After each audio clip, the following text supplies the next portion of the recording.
Laipni lūgti mans stāsts, mans spēks podkāstā. Šeit tik nedēļu mēs uzklausīsim aizraujošus dzīves stāstus, atklājot to, kā mūsu drosmīgo viesu dzīves izaicinājumi un piedzīvojumi veidoja to personību, ko redzam šeit šodien. Šī podkāsta mērķis ir saskatīt un ieraudzīt visu dzīves notikumu nozīmi mūsu katra unikālās personības izveidē, lai tādējādi mēs varētu pieņemt to un iemīlēt ar vien vairāk. Paldies, ka tu esi šeit. Klausies tālāk un uzzini, kas tad mūs sagaida šodien. Just another day at the office. Šodienas epizodē Roberts Aubēns. Intro būs par īsu, lai uzskaitītu visas Roberta nodarbošanās, taču to visu vieno viens – aizrautība un zinkāra. No jogas skolotāja līdz episkiem trikiem, adrenalīna ķeršanai uz dēļiem, ričukiem un virvēm. To visu Roberts apvieno ar nodarbībām un izaicinājumiem dabā, darbu laukos, kā arī piedzīvojumiem ārzemēs. Skaties tālāk un uzzini, kā veidojies Roberta spēka stāsts.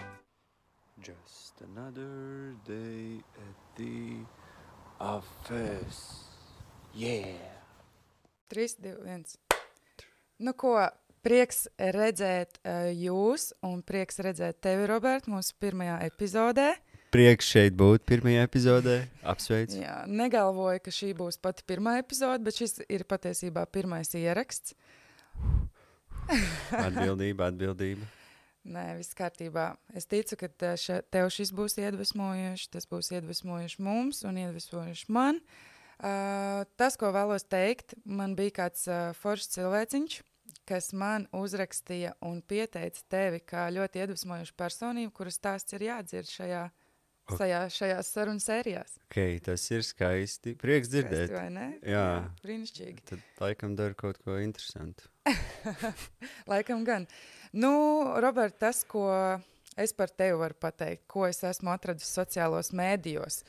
Nu, principā, tas, kā es tevi atrodu, ir cilvēks, kuram ļoti patīk aktīvā atpūta, patīk mūzika, patīk kustība, viennozīmīgi liela mīlestība pret kustību ir tas, ko es novēroju, un redzu arī tavu izaugsmi, un redzu, ka tu vadi nodarbības, un dari visu, ko interesantu, bet es vēlos, lai tu pastāsti man, kas ir tas, kā tu sevi dēvētu, kā tu jūties, un papildus tam varbūt, kas ir tā profesionālā puse, kur tu esi šobrīd. Jā, šis jautājums vienmēr izraisa apjukumu manī pašā, kas es esmu, ko es daru. Moderni, varbūt sakot, freelancoju. Tātad, tātad tas ir aktīvais turisms, kas man patīk, un tas dod lielisku iespēju man sadarboties ar cilvēkiem, iepazīt cilvēkus un jauki pavadīt laiku. Šad tad es vadu nometnes bērniem, jauniešiem, un šad tad pafilmējos kādos projektos, un tad ir arī daži tādi handyman darbiņi, ko es daru, kas ir varbūt no kaut kā labošanas, jumta labošanas, līdz darbam ar mini-ekskavātoru, un tad kaut kur starp šīm visām lietām cenšos sevi izbalansēt, lai es varētu atstāt laiku kustībai, atstāt laiku sev un atstāt laiku pārdomām. Jā. Principā tu esi tāds ļoti daudzpusīgs puisis. Nav tā, ka tu pieķeries pie vienas lietas un tad to vienu dari, bet jā, saprotu. Un es par to esmu arī domājis pēdējā laikā, kad kāds īsti ir, kad vismaz man liekas, kad ir cilvēki, kuri dara vienu konkrētu savu fīču, viņi te iegulda maksimālu enerģiju, un vai man arī tā vajadzētu darīt, vai man tā nevajadzētu darīt. Protams, tas ir jautājums, kas man nodarbina, bet laikam man pašam patīk justies, kā es tagad jūtos, kad ir brīvība un ir kaut kas jauks, ko es varu iedot cilvēkiem. Jā. Pie tā pieskaroties, es dzirdu vārdu brīvība. Man uzreiz gribās jautāt, vai ir kaut kādas caurējošas vērtības tajā visā, ko tu dari, kam ir jābūt, lai tu to darītu?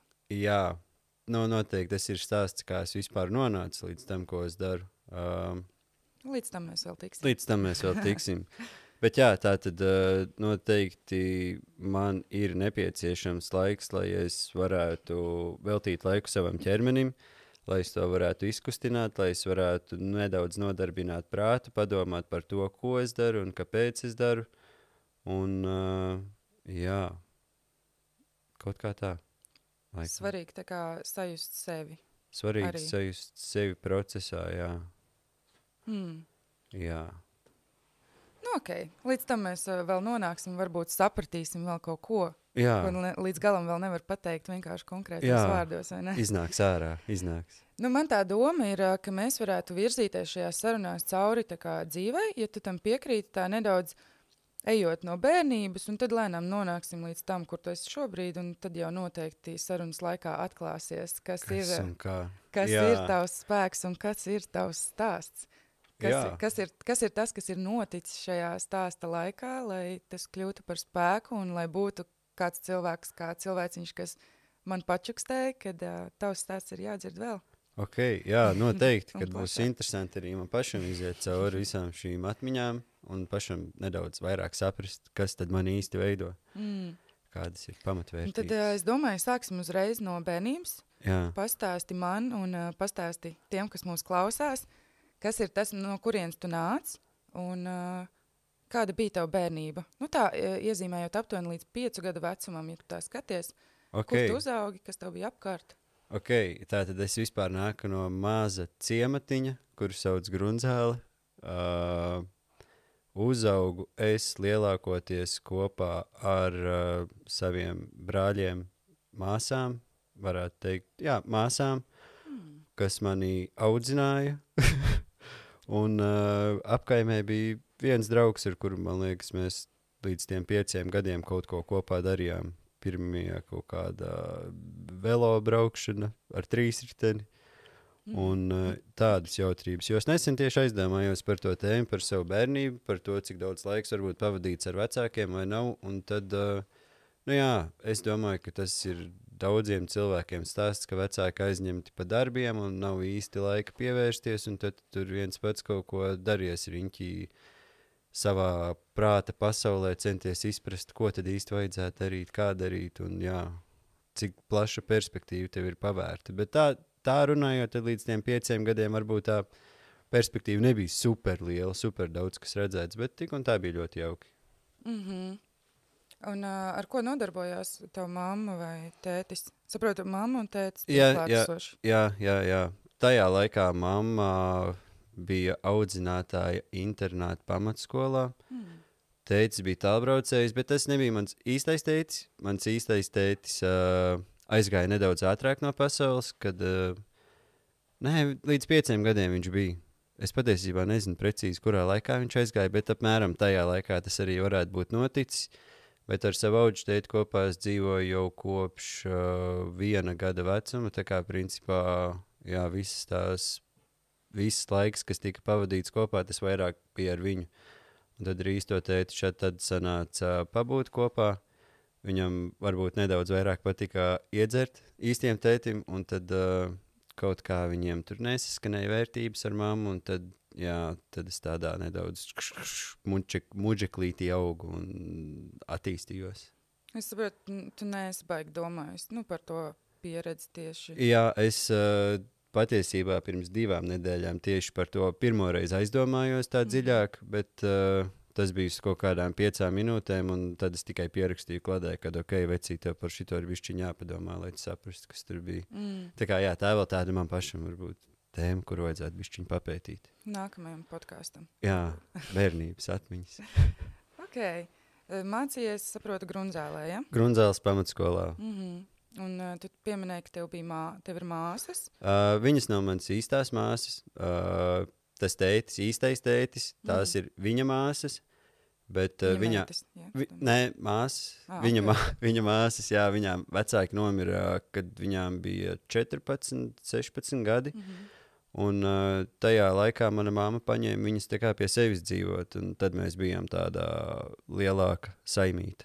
Nu, ne ļoti liela, 1 brālis un 2 māsas sanāk, ka mēs tur kopā augām. Bet arī viņi tajā laikā jau bija pamatskolas pabeiguši, aizgāja uz vidusskolām, Grunzēlē vidusskolas nav, un tad viņi mājās īsti nebija. Bet, nu jā, tāpat es atminos, kad ar viņiem kopā tika pavadīts daudz laiks, un kaut ko viņi tur āzējās ar mani. Okay, es saprotu, es laikam teicu skola, bet tas laikam būs bērnu dārs līdz 5 gadu Jā, vecumam. jā, bērnu dārs. Jā. Okay, tu kaut ko pieminēji par 3 riteņiem. Kas tas bija? 3 riteņi. Tā kā Vienkārši ričkiņi. Ritens ar 3 ratiem, un ar tiem mēs tur vizinājāmies riņķī. Okay. Pat tās apkaimītē. Okay. Jā. Labi, un kā tālāk? Kas tālāk notika tavā dzīvē? Pēc 5 gadu vecuma, es pieļauju, sākās sākums, skola. Sākās skola. Sākās vairāk cilvēku iepazīšana, iespējams. Jā, nu iepazīšana, sajiešana kopā. Nu, klasē mēs principā bijām tie paši, kas mēs bijām bērnu dārzā. Un tad ar tiem arī tika pavadīts daudz laika kopā. Un tad nāca varbūt jauni draugi, kas bija nedaudz vecāki par mani, kas dzīvoja pāri upei. Tas bija tā kā mistiskā teritorija, tur nevarēja nokļūt, nezināja, kas tur ir, un tad tā mistērija sāka nedaudz palikt skaidrāka. Tagad iedomājoties, jā, tā pati bērnība bija koncentrēta starp manu māju un, teiksim, kaut kādu puskilometru rādījusā no viņas, un tad pamatskolas laikā varbūt jau sāku vairāk iepazīt visu mūsu ciematiņu. Jā, un jā. Kas ir tas, ko tu atminies? Kas ir tas, kā tu iepazini šajā pamatskolas laikā? Jā. Tad es noteikti iepazinu daudz vairāk trakulības, jo bērni, kas bija no Pārupes, viņi arī darīja trakas lietas, un tad tā kā no riteņiem sākām daudz trakāk braukāties, tad tur kaut kādas naktīs iešanas ārā, zemeņu zakšanas, un varbūt pat reizēm bija, man liekas, ka pamatskolā nesanāca sakars ar policiju, varbūt kādu vienu reizi, bet tā kā sāka jau tādas nešpatnības rasties ārā, un man liekas, ka tā varētu būt kaut kāda 8. klase, kad es tieši kaut kad iedomājos, kad es biju tāds huligāns, kad kaut kāds ļaunums bija ļoti liels iekšā manī, un kad es viņu kaut kur liku ārā, un man skolā vispār nepatika, un jā, beigās man pat bija jāparaksta kaut kāda vienošanās ar skolu, kad es pēc stundām netuvošos skolas teritorijai 200 metru rādījusā. Wow. Vai 50 metru rādījusā, bet jā, tas bija interesanti. Tā kā, jā, tad pamatskolā varētu teikt, kad iznāca ārā kaut kādas dusmas, kas iespējams ir no bērnības, kad no tā mistiskā perioda, kurus īsti neatceros, kad es tā kā viens pats tur ir kaut ko pa miglu taustījos. Kas tas pa liegumu? Kādēļ?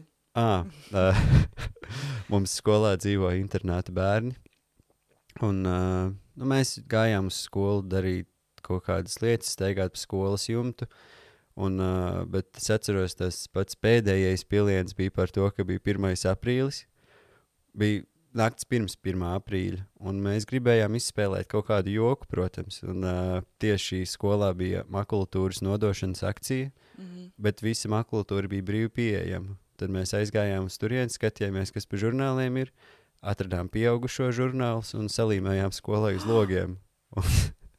Un jā, mēs reizēm kaut ko tur mēdzām to skolu varbūt nedaudz noķēpāt, un jā. Baigais pigors. Jā, pigori bija, un tad viņiem tas ļoti nepatika. Saprotam. Labi, Robert, vai tev bija arī tādas, teiksim, nedaudz skolai patīkamākas aizraušanās, varbūt kādi pulciņi? Jums bija skolā pulciņi? Mums bija pulciņi, es visu pamatskolu apzinīgi nogāju tautu dejās, bet es nezinu, un orientēšanās. Mums bija ļoti azartisks skolotājs, cepuri nost, viņš ļoti ievilka visus iekšā sportā. Māris Stabiņš, jā, ļoti fantastisks. Sveiciens Mārim. Ļoti patīkami atcerēties, un arī vēl joprojām viņš tā kā super labs cilvēks. Un jā, bet orientēšanās patiesībā es neaizrāvos līdz galam. Kaut kā tas sporta veids neuzrunāja tik ļoti. Un tad jā, es domāju, ka tas potenciāls tajā brīdī sportiskais nedaudz tika pieslāpēts, jo es nezinu kāpēc, bet es nemācēju atrast veidus, kā es varu sevi realizēt sportā. Kaut gan tā kā man ļoti patīk sportot, skriet, darīties, mest lietas tālu un lekt. Bet kaut kā es nenonācu līdz sporta skolai. Jā, tas ir interesanti. Tā kā sports jau bija ļoti klātesošs jau tajā brīdī. Jā, mēs daudzījāmies riņķi un visu laiku bijām ārā un skrējām. Un, jā, bija sports daudz. Riteņiem braucām.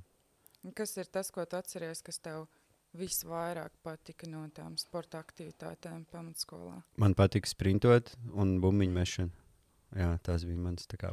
Un 9. klasē, manuprāt, es atklāju to, ka man arī augstlaikšana iet. Un tad tas gads bija tāds, wow, ritīgi forši, ka tas sāk sanākt. Bet arī tur es tālāk neaizgāju. Tā kā, jā. Kas ir tālāk neaizgāja? Par ko tālāk tu neaizgāji? Nesāku nopietni trenēties tajā konkrētajā sporta veidā. Tas viss palika tikai tā pamatskolas, kā saka, normatīvu nokārtošanai un reizēm aizbraukt sacensībām.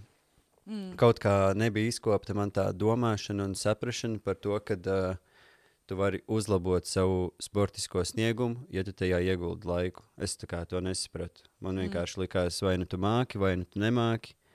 Un viss vienkārši notiek pats par sevi. Tā kā jā, ja es varbūt to būtu tad jau sapratis, tad jau, wow, būtu cits līmenis. Bet tas nekas, viss kā vajag. No tā tu saprati. Jā, tagad es saprotu to, ka jā. Tas ir aptuveni 9. klasē, ja bija tev tāds posms, kad bija vairāk kādas sacensības, vai tas vairāk? Pamatskolas laikā, principā, visu laiku bija sacensības. Tur tautas bumba, basketbols un futbols, uz kurām visām mēs braukājām. Man liekas, bija kaut kā, mēs, principā, visi, kas tur bijām universālie sportisti. Mēs piedalījāmies gan futbolā, gan hokejā, gan florbolā, basketbolā. Tā kā, ja ir sporta veids, mēs to darījām, bet virspusēji. Jā. Virspusēji. Nav padziļināt treniņu. Vienkārši tā kā pēc stundām gan mums, tagad es atceros, kad mums bija iespēja iet sportot uz sporta zāli, cepurnos stabiņmārim un tauzīt bumbas un iet uz zāles vakariem, kur tad mēs arī varējām nedaudz vairāk iejusties, kā mēs vēlamies justies. Jā, tādas aktivitātes bija pieejamas un tos arī izmantoju. Un pēc pamatskolas, kas tad notika tālāk pēc pamatskolas, vai tu mācījies kaut kur vidusskolā? Jā, no sākuma es aizgāju uz Valmieras Viesturu vidusskolu, mācīties par aktieri. Wow. Jā, bet es tur nedēļu tikai pavadīju. Okay. Bija sapnis kļūt par aktieri, bet laikam kaut kādas mājas slimības nepārvarēju pirmās, kas bija, un kaut ko tur sāku čīkstēt un aizgāju prom. Un tad es aizgāju uz Smiltenes ģimnāziju un vidusskolas laiku pavadīju tur Smiltenes ģimnāzijā. Līdz 12. klasē? Līdz 12. klasē, jā. Un ģimnāzijas posms, par to es tagad parunāju? Droši, jā. Tas bija, tad man ballītes baigi patika. Man liekas, 9. klasē es sāku ballēties. Un tad visu, man liekas, to vidusskolas laiku arī bija tāds, wow, ballīšu laiks. Īsti arī nedomāju par to, kad kaut kādai vienai lietai varētu pievērsties. Es, man liekas, baudīju vienkārši visu, kas nāk pretī. Tā kā, wow, tas tagad to darīsim, daram to, šito, to, jā. Un jā, tas vidusskolas laiks tā pagāja. Un es, man liekas, skolas laikā uz konsultācijām biju uz ķīmiju, kaut kādu 1 vai 2 reizes aizgājis, un tas arī principā bija viss. Man tā kā mācības bija vienkārši likās, ka viņas notiek pašas par sevi, tā kā papildus īsti es nekad nemācījos, un kaut kā slīdēju cauri tai skolai visu laiku. Bet es tagad varu pastāstīt arī pēc vidusskolas, varbūt uzreiz turpinot stāstu, jo un tad pienāca laiks pēc vidusskolas, kurā es biju apjucis un vairs nesapratu, tā kā, kas notiek, jo tas viss laiks, kas bija, tev visu laiku bija skaidrs plāns, tev ir jāiziet vienkārši uz skolu, tu tur esi, un tad tu pabeidz skolu, un tā kā, tad tu esi atkal citā kaut kādā savā tripiņā. Un tad beidzās vidusskolas laiks, un tas laikam bija tāds rīktīgs apjukums manā galvā. Es tā kā domāju, ko lai tagad dara, kas tagad jādara, kaut kur jāstājas iekšā, es kaut kur ielieku dokumentus, kur ir daudz budžeta vietas, protams, kaut kur tiek uzņemts, bet tad es saprotu, ka vispār neinteresē tā lieta, ko es tur mācos, un apjukums nāk, un nekas netiek skaidrāks. Un es domāju, ka līdz ar to arī mans ķermenis uz to reaģēja, kad es ļoti apvēlos svarā. Paliku apaļīgs, un tad es izmēģināju strādāt dažādus, nezinu, kā viņas nosaukt, fabriskos darbus, teiksim. Jā, tā kā, kad tu strādā vienkārši fabrikā. Jā, to sauc par strādnieku. Jā, un zāles darbinieks. Zāles darbinieks, jā, un tad es sapratu, ka, vispār nepatīk arī tas to darīt, un tad es kaut kā sāku slīdēt cauri arī tam, tad es domāju, kas pie vēlna jādara. Un labi, ka bija ģimenei saimniecība, tad tajās kaut ko bišķiņi it kā padarījos, bet arī tur līdz galam neko nesapratu, kas un kā jādara. Kāda veida saimniecība? Lielopu audzējumu. Jā. Un tad lauku darbi kaut kādi bija jāpadara, bet arī nekas skaidrāks nepalika. Un tad es izdomāju, bet tad man mamma bija audzinātāja un projektu vadītājs Miltenes tehnikumā. Viņa tieši sūtīja audzēkņus prom uz ārzemēm praksēs un tādas lietas. Un tad viņa teica, ka var izmācīties par hidrobūvi būvtehniķi pēc vidusskolas kursa. Vai tu vari pateikt ieskicēt, kas tas tāds ir? Jā, tas ir, principā mēs esam melieratori. Okay, yes, uz lauka ir ūdenslieks. Un tur ir peļķis, un mēs tā kā zinām, kā dabūt ūdeni prom no lauka. Wow. Jā, un vesela profesija par to. Jā, Wow. Jo tā kā visā Latvijā ir meliorācijas sistēmas uz laukiem, lai viņi funkcionētu. Citā gadījumā tur būtu vienkārši purvaini apgabali, un tad tur ir grāvi, un tad ir drenu sistēmas, un tad mēs pētījām, kā tās drenu sistēmas būvē, un kā viņas vajadzētu būvēt, un braucām uz lauku skatīties. Vai ir kaut kādas problemātiskas vietas, ja ir problemātiskas vietas, mēs tā kā domājam risinājumus, kā viņas atrisināt. Un tas man arī ir noderējis, jo es tagad, kad ar mini-ekskavātoru strādāju, tad reizēm sanāk objekti, kad cilvēkiem vajag vai nu atjaunot to meliorācijas sistēmu, vai kaut kad vasarā bija jātaisa ceļš vienam cilvēkam, kurš ir, tas ceļš bija vienkārši super mitrs visu laiku. Un tad tā kā bija jāizdomā, kā to ūdeni aizvadīt prom, tad arī tur drenu sistēmas un grāvis jārok, un jā, tas tā kā bija super interesanti. Tad te jau tā skaisti ieskicējies tas, ka tas bija kaut kāds posms un tādā profesijā, un kā tas noderēja jau pēc tam dzīvē. Jā. Pavisam neplānoti, kā negaidīti. Jā, jo tad kad es ieliku dokumentus iekšā, tad man likās, ka es dabūšu traktortiesības, kas ir baigi forši.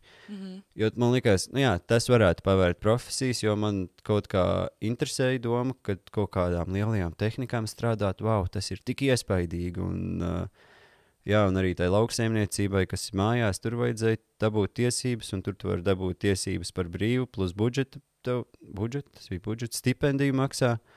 Un es tā kā domāju, tas ir jāizmanto. Un ļoti labi, ka es to izmantoju. Tā bija ļoti laba iespēja, jo es pēc tam tiku arī uz ārzemēm. Bet labi, stāsts bišķiņ atpakaļ, man liekas, jāsāk stāstīt. Tieši tas tehnikuma laiks bija, man liekas, tāds sagrozošs priekš manas pieredzes, jo tas bija 1,5 gada kurs, un pēc pirmā gada, nepilna gada, es izšķīros ar tā laika draudzeni, un tā kā laikam bija kaut kāds pārdzīvojums iekšējais, un kaut kādi 10 kilogrami no mana liekā svara vienkārši izkusa pēkšņi, un tad es tā kā skatījos, ko tas bija tik viegli. Tad ir jāturpina darīt lietas, un jāturpina attīstīt ķermenis, jo pirms tam es it kā biju centies vairāk sākt sportot, darīties, bet tā kā nekas tur nenāca nost, likās bezjēdzīgi. Varbūt vienkārši nebija tas ilgtermiņa ieguldījums. Un kad nonāca tie kilogrami nost, tad es sāku vairāk skriet, nodarboties ar sportu, kalistēniku, respektīvi vingrinājumiem ar savu ķermeņa svaru. Un man tas likās tik interesanti un ieintriģējoši, jo es tajā brīdī ļoti labi redzēju tos rezultātus. Teiksim, kaut kādu 2 mēnešu laikā pēkšņi jau ķermenī tu redzi muskuļus, bet pirms tam visu laiku tur tauki bija vēders priekšā, un pēkšņi tu sajūties tik labi. Tas bija ļoti jauki. Saprotu, piedod, ja es tev pārtraucu, es saprotu, tas vēl joprojām bija tehnikuma laikā, vai tu jau biji Tas bija skolu? tehnikuma beigas. Tā kā kaut kāds jūnijā, man liekas, kad sāku sportot, jā, kaut kāds maijs, jā, man liekas, tas varētu būt jūnijas. Un, jā, tad es sāku draudzēties ar vēl vienu draugu, Egīlu Zvejnieks, ļoti lielisks cilvēks, kas manī... Sveiciens Egīlam, kas manī ir iedvesmojis kļūt nedaudz vairāk atvērtam dzīvei un pieredzēm, saprātīgām pieredzēm. Vai tu vari nedaudz pastāstīt, kas ir tas, ko Egīls dara, un kas ir tas, ko viņš ir tev iedevis tādu, lai... Jā, man liekas, ir runājot par kaut kādiem tādiem terminiem kā iekšējais zelts, viņam vienkārši ir brīnišķīgas rakstura īpašības, kas varētu būt tāds labsirdīgums, draudzīgums un gudrība. Viņai ir ļoti liela gudrība un lēnprātība labā ziņā par to, kā darīt lietas.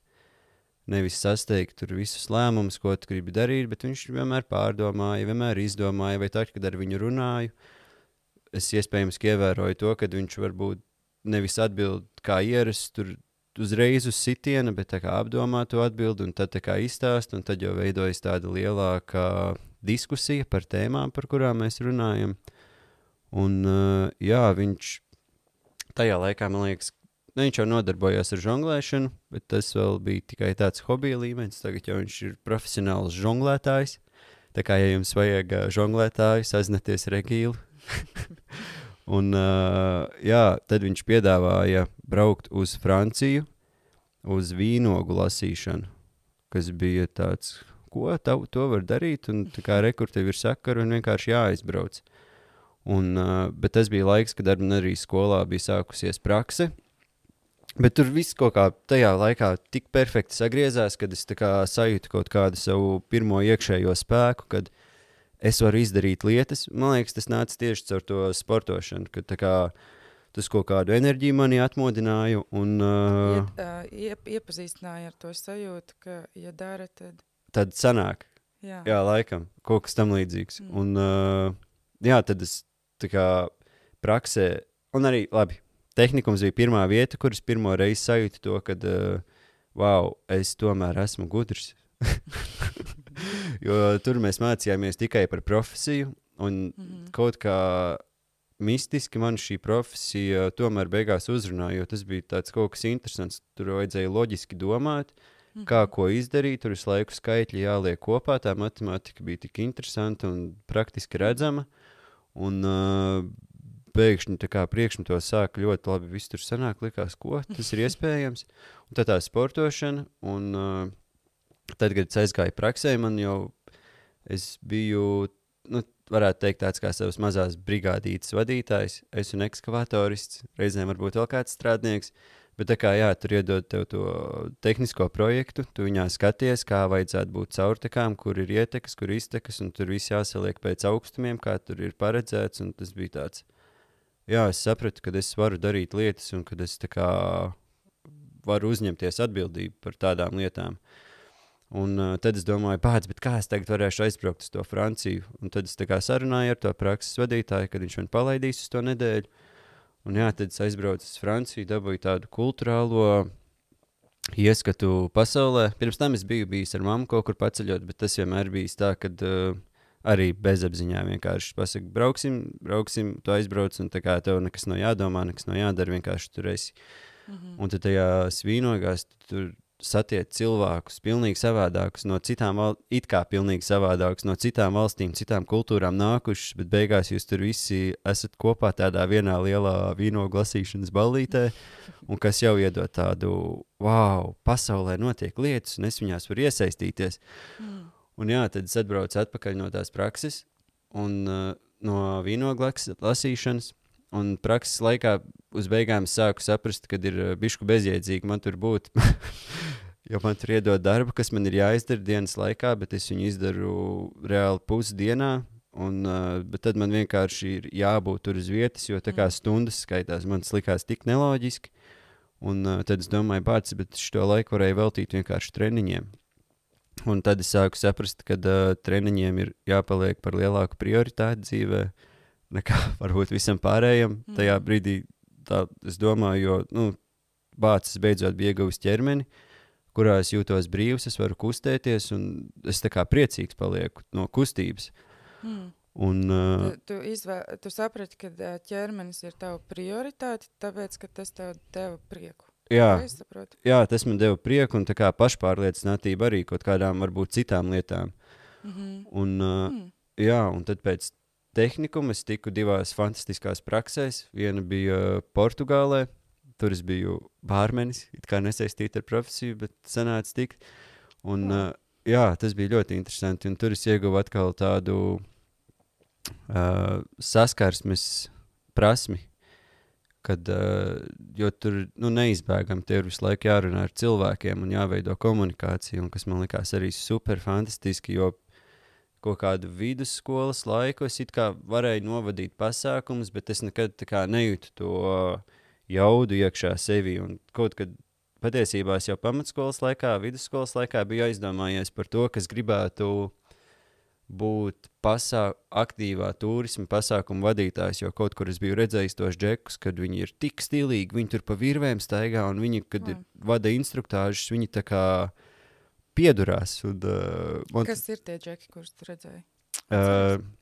Nē, es viņus konkrēti noteikti neatceros, bet kaut kādos piedzīvojumu parkos ir Tarzāns iespējams, un es nezinu, kāpēc man eži stāv galvā. Tas domāju, kā var būt vispār tik stilīgi cilvēki dzīvē.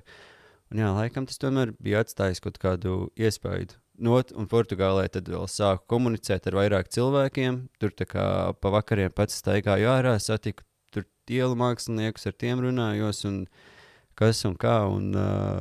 Pēc tam aizbraucu uz Islandi, kur es biju fermā. Pilnīgi no civilizācijas. Tas bija nedaudz tumšāks laiks, bet arī ļoti labs, jo tad es sāku vairāk interesēties par to, kas vispār ir meditācija, joga Tu zini, kurš gads tas aptuveni ir? 19. Man liekas, un pirmā kaut kādā prātu sagrozošā ideja man bija no simulācijas teorijas. Kad mēs dzīvojam, ka mēs dzīvojam datorā veidotā simulācijā. Tu noskaties Matrix vai? Nē, tas bija kaut kā YouTube, man liekas. Jo kaut kā man sāk vienkārši, nezinu, varbūt caur bezjēdzību vai kaut kādu nesaprašanu, kas te vispār ir. Un man liekas, tagad tā informācija ir tik daudz pieejama viskaut kur internetā, un ka tu sāc skatīties, un tas tev rosina domāt. Un tā simulācijas teorija likās tik interesanti, un tad es aizdomājos par to, ka bet patiešām, kā tas varētu būt, ja mēs patiešām esam kaut kādā simulācijas daļa, kur vienkārši izzudīs vienā brīdī, un tad es varbūt sāku vairāk par nāvi aizdomāties, un ja tu domā par nāvi, tad tu sāc domāt vairāk par dzīvi, bet tajā laikā tās domas noteikti nebija tik super dziļas. Tajā Islandē tad es vairāk sāku meditēt, un tad tā kā vairāk ieviest rutīnu treniņus. Jo tur tā kā bija konkrēta dienas rutīna, no rīta piecelies, tad ir brokastis, tad tu aizēji apkop dzīvniekus, pusdienas, atkal kaut kādu darbiņu un atkal vakars. Un tad vienkārši no rīta pieceļos, bišķiņ iestaipos, aizēju padarbojos, uztais treniņu, un tad es tā kā iemācījos to ieintegrēt tādā konstantā veidā savā dzīvē iespējams, un pa vakariem tad vienkārši patika ielikt austiņās mūziku, pagulēt gultā un kaut kur izzūmoties ārā no visa notiekošā. Un tā bija, varbūt tāds ievads meditācijā, kad vienkārši saproti kaut kādu citu prāta mierīgo stāvokli. Kā tu par to uzzināji? Tu saki, tu sāki meditēt, vai tas tev sākumā bija kā meditācija, un tu uzzināji par meditāciju kaut ko? Nē, es tieši tajā laikā. Vairāk to klusumu iepazinu, vai? tā, par meditāciju vispār sāku interesēties tajā laikā, kad es metu nost svaru. Un tad es tantei, kur nodarbojās ar astroloģiju, jeb tai pašai māsai, teica, ka man interesē, kas ir meditācija, un tad viņa teica, ka man uz jogu vajadzētu aiziet, uz jogas nodarbību, un tad es tā kā, aizgāju uz jogas nodarbību, un tad tā kā, bet, protams, viss bija ļoti neskaidrs. Tad tur YouTube videoklips skatījos, kas ir meditācija, kā meditēt, kā pareizi darīt, kā nepareizi. Un jā, tad tas ceļš no nulles saprašanas līdz šim brīdim ir bijis diezgan interesants, bet iespējams. Un arī, man liekas, vidusskolas laikā es iepazinos ar substancēm dažādām. Tas bija tas laiks, kaut kādi 18 gadi, tad jau kaut kādas varbūt spēcīgākas substances, kas jau... Ar kādām substancēm, ja tu esi dalīties? Jā, tad kaut kad tas laiks, kad pa spēcīgākajām tas varētu būt, kad LSD tā kā es iepazinu. Un noteikti, ka tas arī atstāja diezgan lielu iespaidu, bet es vēl biju ļoti apaļīgs, un tad es atceros, ka bija viena vasara, kurā bija tik daudz LSD, ka es nezinu, kā es viņu izdzīvoju īsti. Bet jā, un pirmie visi tripiņi, kas bija, viņi bija tik ļoti negatīvi un tik ļoti stresaini, bet es domāju, ka tas pavēra kaut kādu saprašanu manā dzīvē par to, cik daudz lieku stresu iespējams es esmu ieguvis no ģimenes, teiksim tā, ka tā kā bezjēdzīgi stresot par lietām, kuras ir tikai galvā. Bet es to nesaprotu, vispār nesaprotu. Tagad varbūt es to saprotu, ka tas stress tā iznāca ārā. Saprašana par stresu tā nāca ārā. Tu atminies, kādas tās pieredzes bija? Kas bija tas negatīvais? Lūpi, tā kā kaut kāda viena lieta. Iespējams, ka tas ir vienkārši domas ņēma virsroku notiekošajai situācijai. Un tad es sāku apzināties, ka ir kaut kādas divas pasaules. Viena ir, kas notiek manā galvā, un viena, kas tā kā ir fiziskajā plānā. Un kad es varu tā kā svičoties starp vienu realitāti un otru realitāti, un tas man likās tik ļoti interesanti. Un tajā realitātē, kas bija iekšā manā galvā, viņa bija ļoti tumša un nesaprotama, un es iespējams, ka visu laiku biju no viņas izvairījies. Un tās substances tieši lika tā kā ieskatīties, ielikt tev iekšā tajā skata punktā. Un iespējams, ka tas tā kā soli pa solim arī mudināja uziet to meditāciju, jo sāka interesēt varbūt tā kā es varu sevi sakārtot, kā es varu kļūt labāka sevis versija. Un tad noteikti YouTube kaut kādi videoklipi bija ieteikuši, kad meditācija varētu palīdzēt. Un jā, tāpēc man noteikti sāka interesēt tas, kā es varu palikt saprātīgāks savā galvā. Protams, mēs nerekomendējam nevienam nekādas substances. Nē. Tā ir Roberta pieredze, un tā ir viņa pieredze. Jā. Bet tu tici, ka, protams, ka var arī to pašu sasniegt bez nekādām substancēm. Jā, protams, ka var, tikai vajag īstos cilvēkus satikt, kuri tā kā var apskaidrot, kas tas ir, jo līdz tam es īsti nebiju saticis nevienu cilvēku, kas vispār brīvi runātu par to, kas notiek galvā, un tāpēc, manuprāt, tā vispār ir tēma, par kuru ir vērts parunāt, jo, jā, ir iespējams panākt tā kā tik lielu mieru un tik foršu dzīvi, vienkārši apzinoties domas, tā kā, un apzinoties to, ka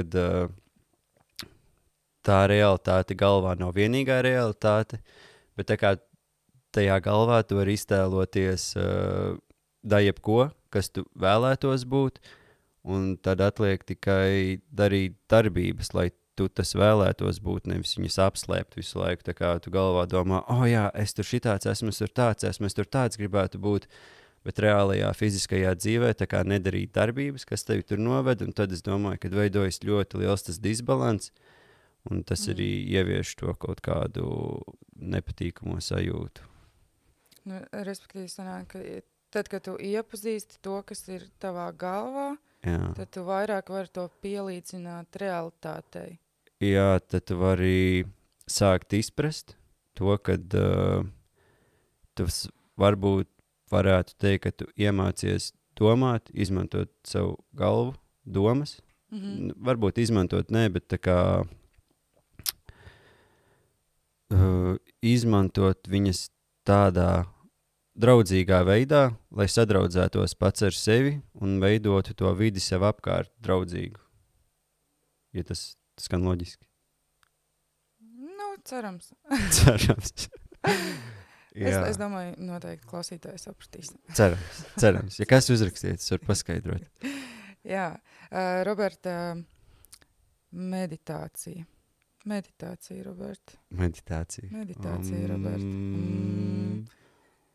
Atceries droši ūdeni. Vai tu atceries, kādas bija tās tavas pirmās meditācijas? Kas ir tas, tu meklēji YouTube? Jā. Vienkārši apgulos gultā un vienā videoklipā teica, kad ķermenis darīs gļukus, kad viņš teiks, ka tev kaut kādas vietas var niezēt vai kaut ko gribas pakustināt, kad tam īsti nevajag klausīt. Un tad kaut kā tās arī darīju. Es atceros, ka man tieši par to niezēšanu bija, kad es sajūtu, kad vai nu pie acis vai kaut kas niez, un tad es tā kā... Man tieši saniezēja uzreiz. Nē, tas ir tikai prāts, nedari to, un tad tā kā, jā, varbūt, jā, kaut kā tā lēnām es viņā gāju iekšā. Man liekas, caur vienkārši gulēšanu gultā, atslābināšanos, un tad, jā, caur elpošanu. Koncentrēties uz elpu, bet no sākuma es vispār nesapratu, kā tas ir koncentrēties uz elpu. Jo, laikam, es biju tik ļoti pārņemts ar visām domām, kad es tā kā nevis koncentrējos uz ielpu, bet domāju ielpa, izelpa, un kad nevis to procesu es fiziski sajūtu ķermenī kā sensāciju, bet es viņu cenšos kā domu uztvert, jo es tā kā, laikam, visu pasauli uztveru caur domu ļoti, kad visam vajadzēja kaut kādu pamatojumu un saprašanu.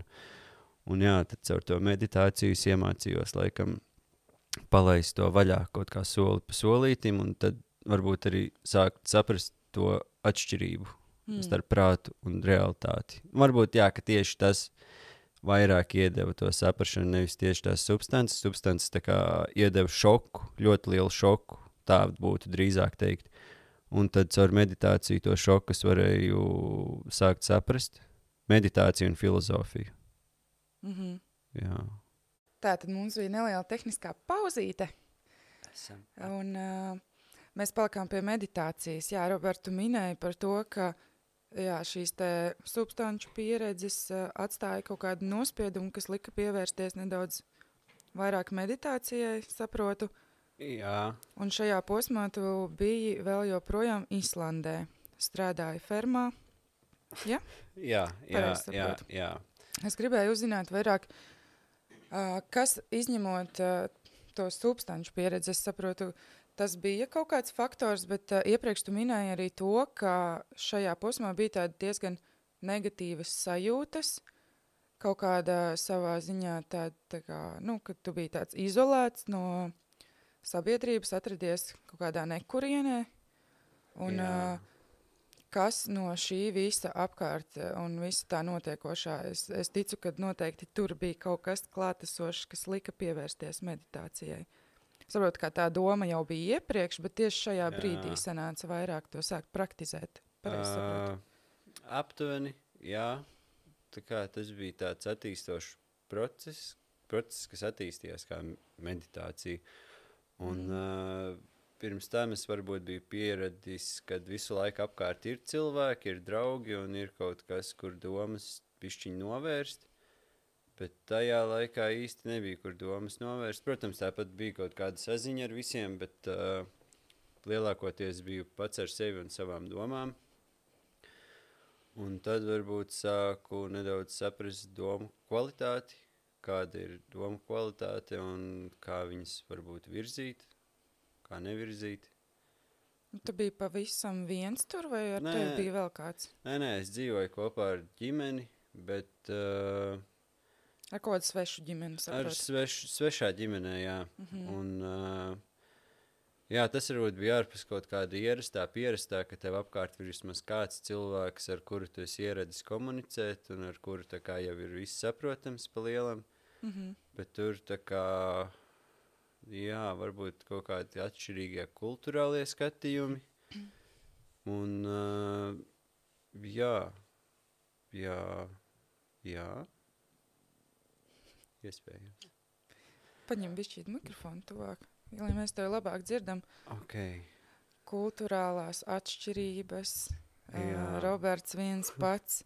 Islandē. Es saprotu, Islanda bija vēl joprojām no skolas prakse? Vai Jā, tā vēl bija caur skolu. Tur viss bija nogarantēts un zināms. Bet Islanda bija pirms Portugāles.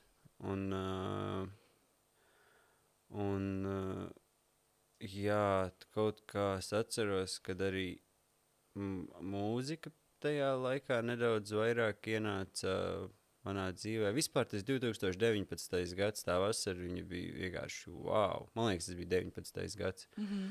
Jo tad parādījās tā iespēja spēlēt mūzikas instrumentus kopā ar draugiem pie Egīla.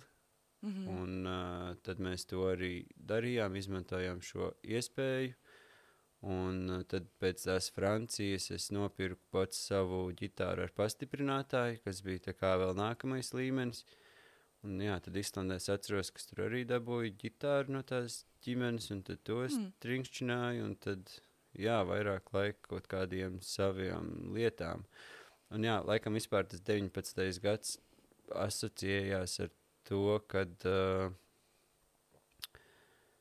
apziņa, tā varētu teikt, ne tikai meditācija, bet apziņa kā tāda par to, kas es esmu un kad manas darbības ietekmē manu nākotni. Un tad kādas darbības es gribu veikt un kāds es vēlos būt. Un tā kā, ja tu neieguldi laiku kustībā, treniņos, treniņos ne tikai fiziskajos, bet arī tajā pašā mūzikas instrumenta spēlē, tad tā kā tur nekas neattīstās pats no sevis. Un, kad sāku saprast to, kad ir nepieciešams ieguldītais eforts, lai būtu iznākums. Un saprotu, šīs visas domas nāca tā kā gada griezumā, gada garumā. Tas nebija tā, ka... Nē, viņas tā kā pakāpeniski attīstījās un palika spēcīgākas, jo man liekas, ka katram galvā ir tā viena balstiņa, kura jau tā kā saka priekšā, kas būtu jādara. Tikai jautājums, cik ļoti mēs viņu ignorējam un cik ļoti mēs viņai iedodam spēku un tā kā daram tās darbības, kuras viņa saka, tā kā var teikt. Bet varbūt labāk tev to šobrīd nevajadzētu darīt, varbūt pievērš savu fokusu kaut kam citam, un tad tā kā tas ir kaut kāds iestrādātais, varbūt autopilots, kuram tu varētu pakļauties un turpināt ēst tos Kellogg's, tikai Kellogg's, ļoti daudz Kellogg's, vai arī tu tā kā vari pateikt, stop, nē, es tā kā vēlos aiziet paskriet. Varbūt ne tik ļoti, jo, protams, tās domas jau ir dažādas. Viena doma saka, tā kā, ka vajadzētu aiziet, un otra saka, ka nevajadzētu, un kura doma tad būtu labāka tajā brīdī. Un es atceros, kad sākumā, protams, ka nebija viegli saņemties un sākt darīt tās lietas, bet nebija viegli, ja skatos no tā skatu punkta, no domām, kas bija galvā, bet no skatu punkta uzvelc kurpes un izēja ārā, tas bija tā kā viegli. Vienkārši paņem un izdari, un tad varbūt es sāku šo atšķirību daudz vairāk ievērot un piepraktizēt, lai es varētu būt tāds, kāds es vēlos būt. Un tad pēc tās Islandes pieredzes, tad bija vēl Portugāles pieredze, kas arī bija sponsorēts Erasmus. Un tad bija Covid vilnis, un tad es sāku arī domāt, ko es vēl vēlos darīt. Man liekas, tas bija tas laiks, kad mums saimniecībā parādījās mini-ekskavatoriņš.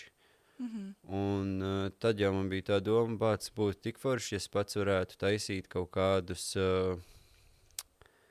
uzmetumus vietām vai idejas plānojumus, kā varētu iekārtot vai labi iekārtot vietas. Un tad es domāju, bet tad man vajadzētu iemācīties ar datoru vairāk strādāt. Un tad es sāku kaut ko domāt par ainavu arhitektūru, un beigās nonācu pie arhitektūras tehnologa, ko mācīja Rīgas celtniecības koledžā. Es aizgāju tur mācīties, jo es gribēju saprast, kā es ar to datoru varu realizēt savas idejas, kas man ir galvā, kā es viņus varu padarīt vizuāls un pēc tam arī tā kā fiziskas dzīvē redzamas. Un tur es sāku mācīties, tur man patika. Patiesībā tur es biju pusgadu. Arī nepabeidzu mācības, bet tas pirmais pusgads bija interesants, viņš bija klātienē. Un, jā, es iemācījos tās prasmes, kuras es vēlējos, tātad no datora vai no savas galvas idejas pārnest lietas reālajā dzīvē. Un tad sākās Covid, sākās attālinātās mācības, tad man tur vairs tik ļoti neinteresēja, jo caur attālināto mācību vides tik ļoti nespēju tik līdzi tam, ko mums māca. Jā. Es ļoti varu piekrist tev. Jā, tas bija tā kā līdzīgs stāsts. grūts brīdis, bet tad es aizgāju prom no tās skolas un es iestājos mācīties par jogas pasniedzēju. Un eskavators un šis te kaut kur palika? Viņš vai fonā, atgriezās pēc tam kaut kur? viņš fonā manevrēja vienmēr kaut kur, jo tā kā ja tā iespēja ir, tad man likās, ka viņi tomēr jāizmanto. Nē, tad man tā kā ļoti vēl patika ar viņu darboties, jo tas bija kaut kas jauns un neiepazīts. Un tu pielietoji jau tās arhitektūras prasmes, ko tu iemācījies projektēt uz datora un sāki jau darboties? Jā, es nevarētu teikt, ka ainavu arhitektūru nodarbojos, bet tad es arī iesāku balansa dēļus taisīt.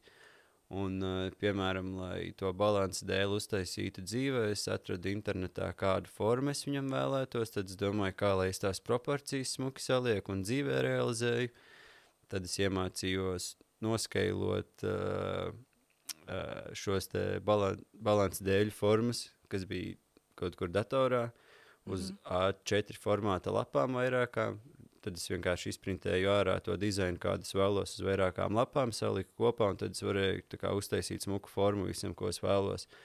Tā kā jā, tās prasmes es sāku izmantot principā uzreiz, jau mācību procesā, jo tas man bija tāds wow.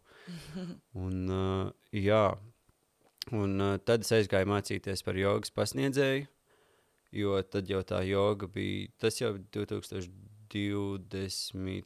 Gada nogali, man liekas, kas aizgāja par pasniedzēju mācīties. Un tas 20. gads tad bija vairāk tādā jogā iekšā un meditācijā tā kā vairāk sāka interesēt. Un man liekas, ka tā varētu būt vai 19. gada nogali vai 20. gada nogali. Es atceros, ka jau bija kaut kāda viena nedēļa, kad es biju meditējis katru dienu pēc kārtas. Tas man likās tāds, sasniegums. Un jā, tad sāku mācīties par jogas pasniedzēju savā galvā. Nē, es pirms tam jau biju kaut kad draugiem mēģinājis novadīt jogas nodarbības, jo tad es jogoju no YouTube. Un kā, atkal YouTube un mūsu tehnoloģiskās attīstības iesniedz tik daudz iespējas. Tā, lai nedaudz saprastu vairāk, es saprotu, tevi ar jogu iepazīstināja māsa. Jā, tu aizgāji uz kaut kādu pirmo jogas nodarbību. Jā, Grunzālē. Superīgi. Jā. Tad notika Īslande, kur tu vairāk jau sāki, es saprotu, tas Īslande varbūt nebija tik ļoti liels pagrieziena moments, bet viņš bija posms noteikti. Jo es atceros, ka es aizgāju to jogas nodarbību, tad tā kā pišķiņi sāk varbūt vairāk interesēt, kas un kā notiek ķermenī, kā lai viņu vēl izstiepj. Bet tad es tai jogai piedevu sekundāru nozīmi, bet man vairāk tā meditācija tieši interesēja. Un tad kaut kā lēnām tas viss attīstījās, es to piekopu vairāk, tad es tā kā jau no rītiem pieceļos, pajogoju, varbūt pasēžu kādas minūtes un iesāku savu dienu. Un jā, tad es aizgāju mācīties par pasniedzēju.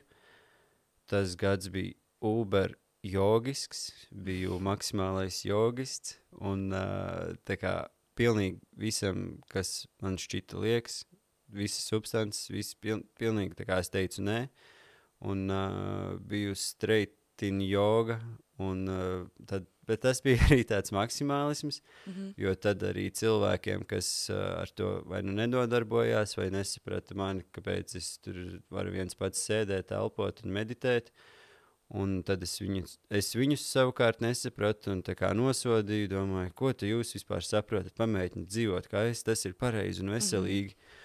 Un jā, un atnāca vēl viens punkts atpakaļ. Es uzgāju vienu vīrieti YouTube, Mihails Binkers, ja nemaldos, kaut kā tam līdzīgi. Kas zina, iekomentējiet komentārā, jā. es varu atrast. Jā, bet viņu var atrast, man liekas, piemēram, Instagramā pēc yoga, LAP, yoga lab. Okay.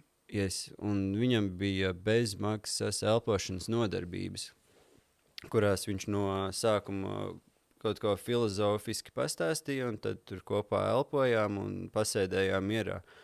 Un laikam tas bija tas brīdis, kad es pirmo reizi sajūtu tādu ļoti lielu mieru sevī, kad patiešām, man pilnīgi neko nevajag, es vienkārši paelpoju, es sēžu un beidzot es jūtos labi. Laikam tas bija tas kaut kāds trūkstošā detaļa, kas manā dzīvē nebija.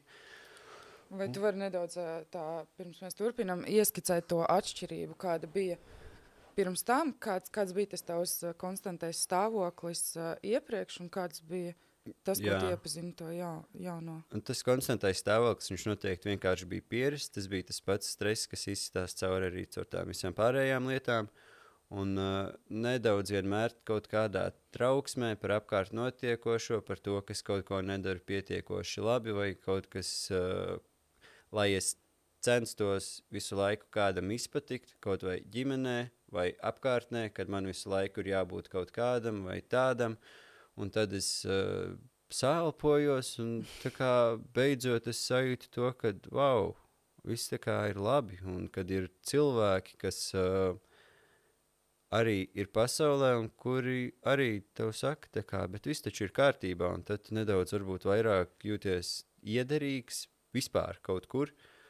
Un tas bija maģiski, kaut kādas tās pirmās pieredzes ar elpošanu, vienkārši pēc tam sēdi, un beigšņi jūti brīvību galvā, jo laikam tajā ikdienā tās domas tik ļoti pārņem, un viņas tā kā spiež to galvu kopā, kad viss liekas tik intensīvs un saspiests, un tas vienkārši tā kā pālaiž tev vaļā, un tad beidzot sajūti, kā tas ir, kad vienkārši asinis var mierīgi varbūt izcirkulēt tev cauri, kad visi signāli, kas nāk no smadzenēm un nervu impulsi, tā kā visi muskuļi ir atbrīvoti, un tad tur vienkārši sēdi, un neko vairāk nevajag.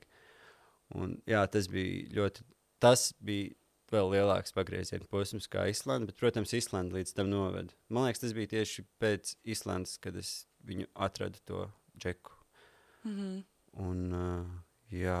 Un tad es kaut kad atceros, ka viņam bija arī kursi. Tas vēl iespējams, ka bija kaut kāds tā paša gada laiks, kad es iestājos par jogas pasniedzēju, un pēc tam kaut kādā septembrī, es iestājos mācīties janvārī, man liekas, un tad kaut kādā septembrī es dabūju 7 dienu bezmaksas kursus pie viņa, un kur bija arī tā kā vairāk elpošanas tehnikas, nedaudz vairāk tā kā intensīvākas un vairāk filozofijas, un varbūt arī nedaudz mierīgākas vakaros, kad tu vienkārši sēdi apgulies, un tad tur sajūti savu sirdi, un tad nedaudz tā kā tādu mīlestību varbūt sevī sāc ģenerēt. Un tas bija maģiski. Tad es sāku, tad jau tuvojās beigas manam jogiskajam periodam, pabeidzu skolu, bet pirms es pabeidzu skolu, es atceros kaut kad, man liekas, tas bija ģeorālijas, tā viņa sauc, iespējams. Jā, varētu būt Latvijas universitāte. Jā. Ģeomafija kaut ko zinu, un tad ir ģeorālijas. Yes, un tad es tā kā bišķiņ nedaudz atkāpos no savu jogiskā tajā pasākumā, un tad likās, interesanti. Un pēc tam, kad es pabeidzu skolu, tad arī tā kā gribēju sākt mācīt jogu, bet kaut kā līdz galam nekad patiesībā nesāku.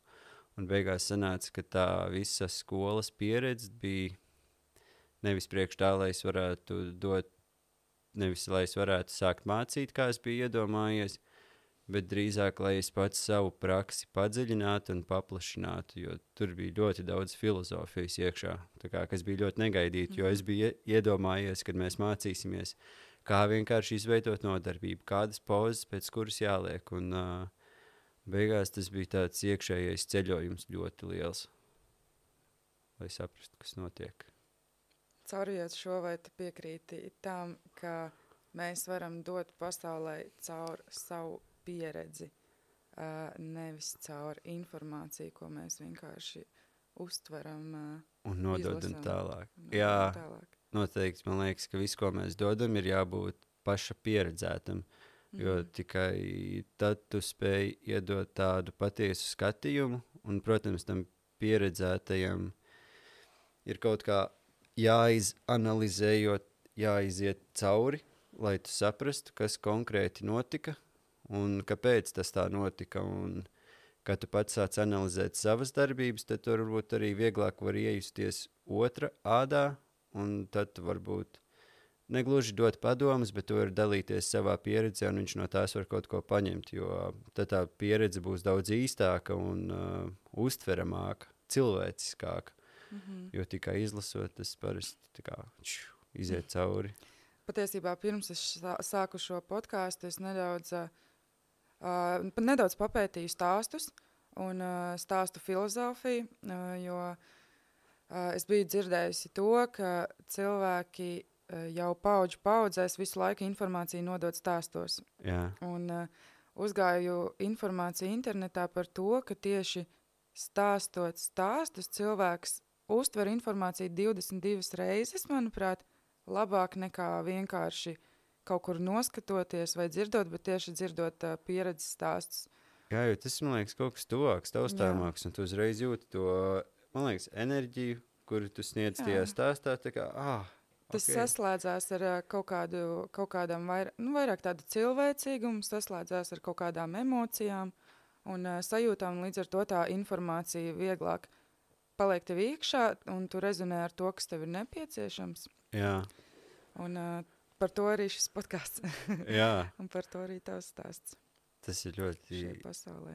Jauki, kad ir iespēja dalīties tajā. Jogas pieredze. Jā.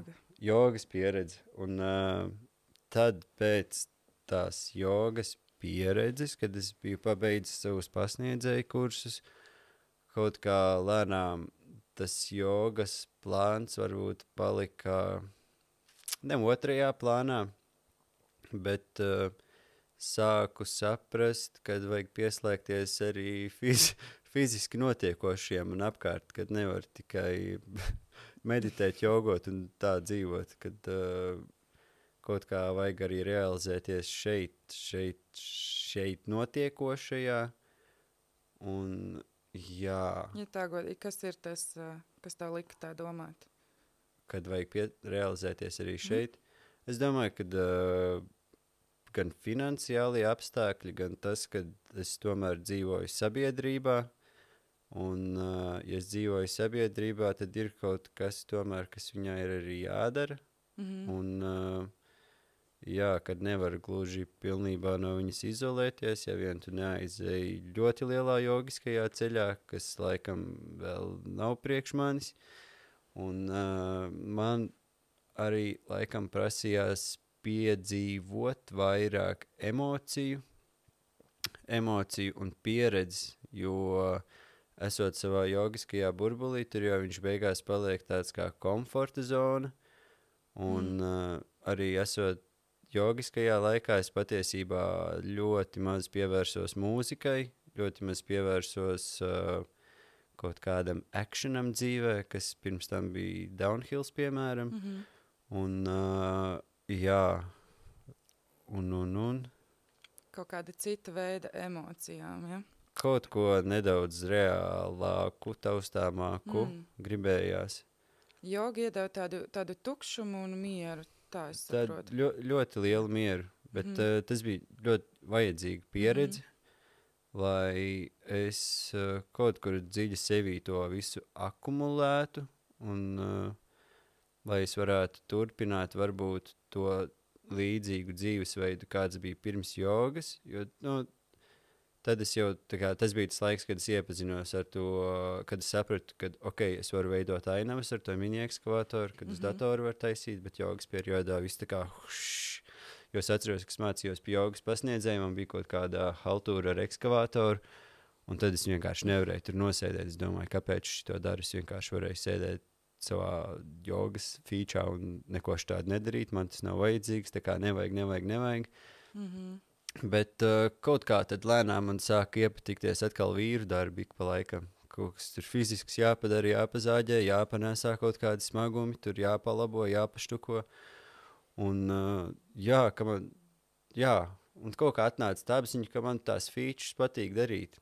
Un kā lai iet tādā sakārtotā laika līnijā par to visu, es vienkārši sāku maldīties nedaudz. Varbūt pastāsti, kas ir tas, kas tev pievērst to uzmanību, tiem vīru darbiem. Es saprotu, bija pēdējais miers, nāca apziņa. Kaut ko sāku saprast. Tā tad bija joga, pēc joga beidzās jogas pasniedzēja kursi. Un tad pēc jogas pasniedzēja, tas bija gadu garas mācības, beidzās ziemā, un tad kaut kādu janvāri, februāri, es neatceros, ko es darīju, līdz pat kaut kādam aprīlim. Jo aprīlī es ieraudzīju Facebookā nesludinājumu, bet afišu, kad lūzumpunkts ir izsludinājis. Man tas ir pierakstīts. Es atceros tādu brīdi, kad es redzēju Instagramā, ka tu esi ar lūzumpunktu. Jā. Es bez tava stāsta atradu savā atmiņā arī vienu punktu, kas... vēl viens kaut kāds saslēdzās. Laikam ar to es nedaudz sāku vairāk pieslēgties fiziskajam plānam arī, tā kā, kas te notiek. Jo tad bija outdoor instruktoru apmācības. Tad tas bija aprīlī, bija ļoti augsts aprīlis, kaut kāds 3 dienas vai 4 dienas, neatceros, mums notika apmācības. Dzīvojām tādā vairāk vai mazāk outdoorā, un tad es tā kā sāku saprast, cik interesanti ir pavadīt laiku ar cilvēkiem dabā. Tā kā veidot piedzīvojumus, pārgājienus, un kad viņi iedod tev to nepieciešamo jaudu, lai tu varētu arī to darīt, un to saprašanu, ka tas ir iespējams. Un tas bija tāds, what? Un tajā apmācībās es tiku prakses vietā, tā to varētu teikt. Respektīvi, man nebija jāmaksā par apmācībām, bet man pēc tam vasaras laikā bija jānovada 5 pasākumi kopā ar viņiem. Un, tu to kaut kā sarunāji, vai kā tev parādījās tā iespēja? Viņiem bija izsludināts kaut kādas pāris tās vietas, un tad bija jāraksta motivācijas vēstuli, un kāpēc tev tas pienāktos. Es atceros, tu stāstīji, tas bija vidusskolā, tev bija tāda doma, jo ienāks prātā, un šeku atnāca īstais laiks. Manifestācija. Jā, īstā gatavība būt un lekt tajā iekšā. Jā, jo arī pirms tam jogas skolā mācītājs noderēja tur, jo tas viss saslēdzās kopā, es varu veidot piedzīvojumu, un, protams, ka mēs varam veidot arī prātpilnus, jēgpilnus piedzīvojumus, kuros mēs kaut vai izkustamies, iestaipamies, bet varbūt pievēršamies nedaudz arī savām domām. Bet jā, tās apmācības notika, un pēc tam pienāca vasara, kad man ar viņiem bija jānovad šie pasākumi. Ne vasara, bet jau kaut kad drīzumā pēc apmācībām, man liekas, ka sākās. Un bija vēl viens kaut kādas apmācības, kas notika Lūzumpunkta bāzē, kas bija tieši aktīvā turisma cilvēkiem, un tad es uz tām arī aizbraucu, un tad pavērās vēl lielāka ideja par to, ka es varētu rīkot kaut kādus subbraucienus pa Gauju. Man tas likās, es iedomājos, kaut kāda ģimene atbrauc, es viņiem novadu pasākumu, un tas viss ir iespējams. Un, protams, tas viss ir iespējams, un kad es par to sāku domāt, sāk rasties iespējas, un tad tieši bija Smiltenes novadā projekts, esi uzņēmējis Smiltenes novadā, kur viņi iedod 80% līdzfinansējumu tavai idejai līdz 3000. Un es to izmantoju, nopirku sev subdēļus, un tad sāku taisīt kaut kādus tādus piedzīvojumus. Pirmajā gadā vēl es nesāku taisīt piedzīvojumus, bet vairāk mācījos prasmes, kā to darīt kopā ar Lūzumpunktu, vadot pasākums tur, jo pēc tam man piedāvāja vēl vairāk pasākums ar viņiem, kas bija ārpus tās prakses jau, un tas man likās super jauki, un paldies viņai par šo pieredzi, tā kā ļoti noderīga. Es saprotu, Lūzumpunkts, tiem, kas nezina, vai tu vari nedaudz pastāstīt, kas tas tāds ir, lai es saprastu? Jā. Kaut kas ārā, kaut kas... Kaut kas ārā, piedzīvojuma organizācija, kas veido dažādu veidu pasākumus, komandu saliedēšanām, kooperatīvos pasākumus un šādas lietas. Pārgājieni, subbraucieni, laivu braucieni uz ārzemēm, uz īstiem kalniem un tādas lietas. Tā kā, ja jūs vēlaties piedzīvojumus, ieskatieties. Un, un tad pagāja tas gads, pienāca, man liekas, ka šis gads, un vai arī pagājuši gadu jau es kaut ko nedaudz ar piedzīvojumu garu sāku darboties. Ļoti daudz tur neesmu darbojies, bet jo tur ir ļoti arī zinoši cilvēki, kas tieši mani vairāk ieinteresēja darbos ar virvēm. Ne darbos, bet, teiksim, alpīnismā Latvijas līmenī, kas varētu būt kokos kāpšana ar drošināšanas sistēmām. Un tas man arī likās, wow, tagad es esmu iemācījies vēl šādu prasmi, kas tā kā ir ļoti fantastiski, kas man atkal pietuvina tam tēlam, izsapņotajam vidusskolas laikā, pamatskolas laikā par to outdoor instruktoru stilīgo.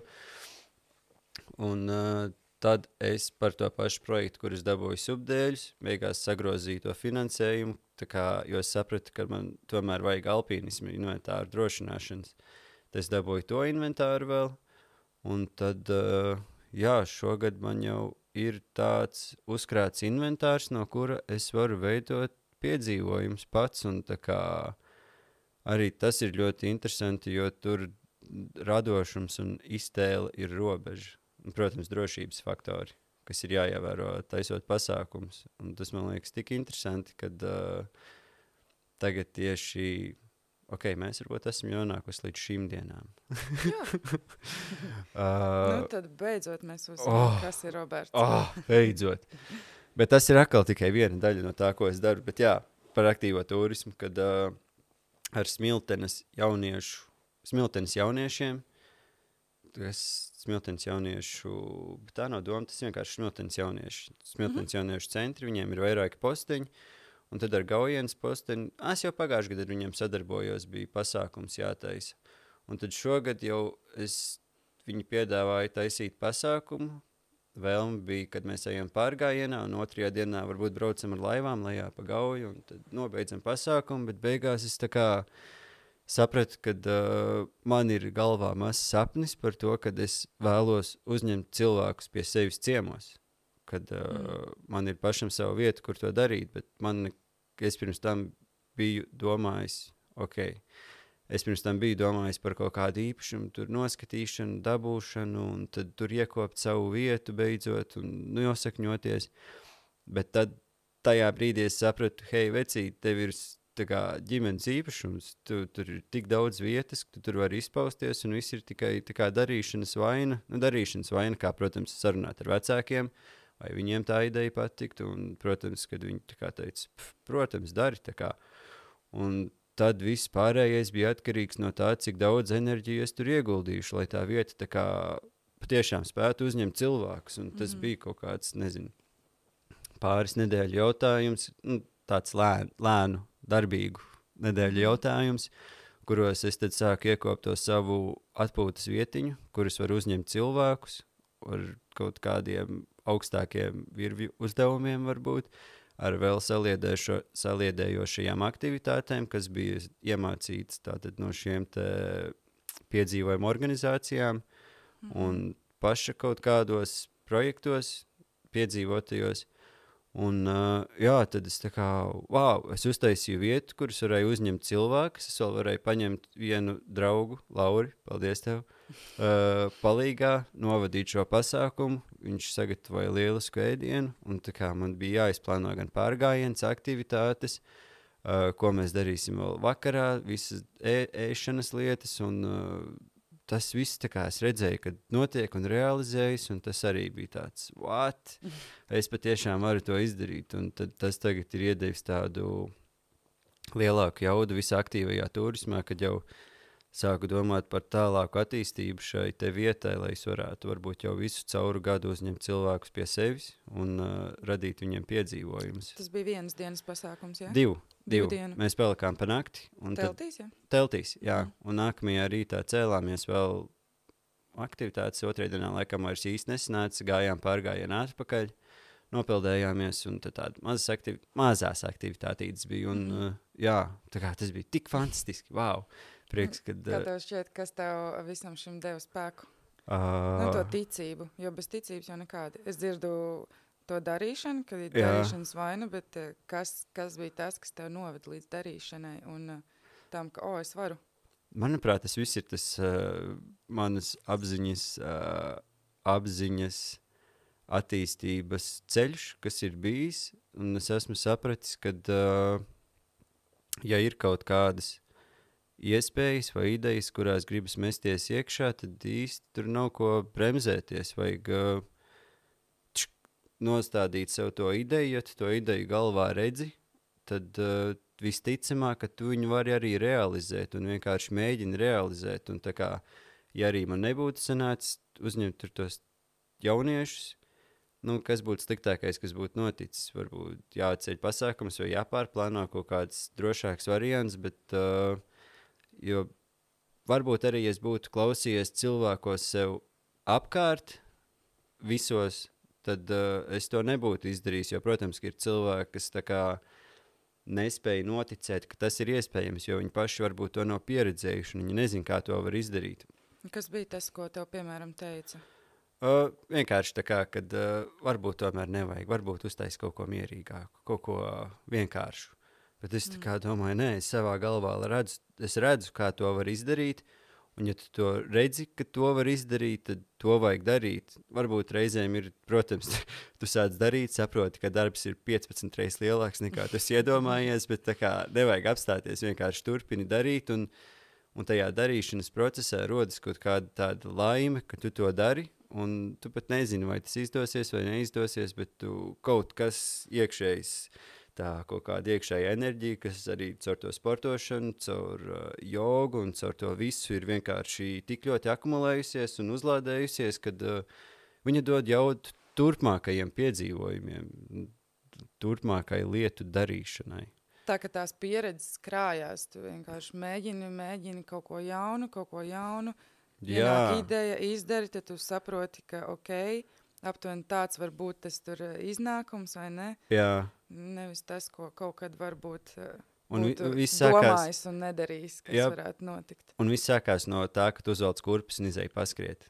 Tā kā iespējams, ka tas varbūt bija ļoti mainošs klikšķis, tas varbūt bija pat vislielākais, kad es vienkārši nevis tikai sapņoju par to, kas to lieko svaru nometīšu nost, bet kad reāli sāku darīt darbības, un es atceros pēc kaut kāda pirmā vai otrā skrējiena, kad es biju izgājis ārā.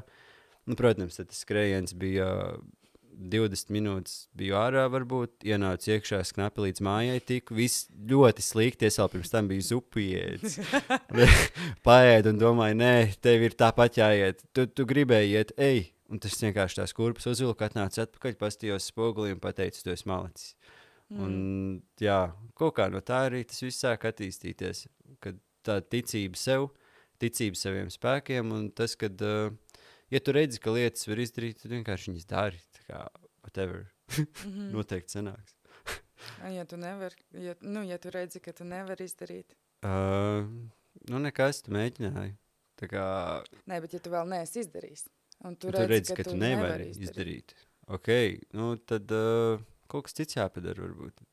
Es vienkārši tagad cenšos iedomāties piemēru, kad tā ir noticis. Bet, es, protams, arī aplaužos ļoti daudz savās idejās un domās par to, ko es gribētu izdarīt. Bet, laikam nodara tas, ka tu neņem to visu personīgi un varbūt vienkārši tai idejai vēl nav laiks realizēties. Bet varbūt kādreiz tev būs tā iespējamie nepieciešamie resursi, lai tu to varētu izdarīt. Jo, protams, tā kā tās idejas ir ļoti daudz un ļoti lielas, bet, un arī darot, ir ļoti svarīgi pievērsties procesam, nevis tikai tam varbūt rezultātam, kas reizēm ir grūti. Protams, rezultātu forši paturēt galvā, kas tev varbūt iedot tādu nelielu būstiņu, bet atcerēties, ka tu esi procesā un arī to procesu vajag izbaudīt. Jo arī, piemēram, taisot to vietu, kur uzņem cilvēks, protams, tā ideja bija... wow, kas tik tur nebūs, tik grandiozi, bet tu saproti, ka to visu varbūt nesanāks izdarīt. bet tu esi izdarījis to, cik tu varēji, to, cik labi tu varēji. Un tu pats esi bijis iekšā tajā radīšanas procesā, kad esi izbaudījis to laiku, kas arī ir tas svarīgākais. Jo, manuprāt, viss, kas ir šīs pieredzes, kas notiek dzīvē, un līdz tam man ir novedusi filozofija par nāvi un bezjēdzību, varētu teikt. Un kad es saprotu to, ka neviens īsti nezina, kas ir tā realitāte, kas viņā būtu jādara, un tad es palieku tāds viens pats, varbūt nolaižās rokas, bet ko tad man darīt?